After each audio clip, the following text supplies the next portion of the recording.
Senin 2 Juli 2025, Rumah Sakit Jiwa Aceh bersama pemerintah daerah Aceh Utara melaksanakan program eliminasi pasung. Pasien pasung yang dijemput sebanyak 7 orang dengan kasus gangguan jiwa berat.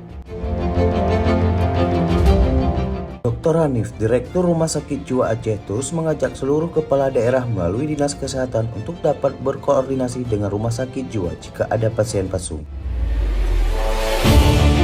Demikian laporan dari Kecamatan Jambu Aye, Kabupaten Aceh Utara. Untuk tayangan lebih lengkap dapat saksikan di channel YouTube Sehat Jiwa TV.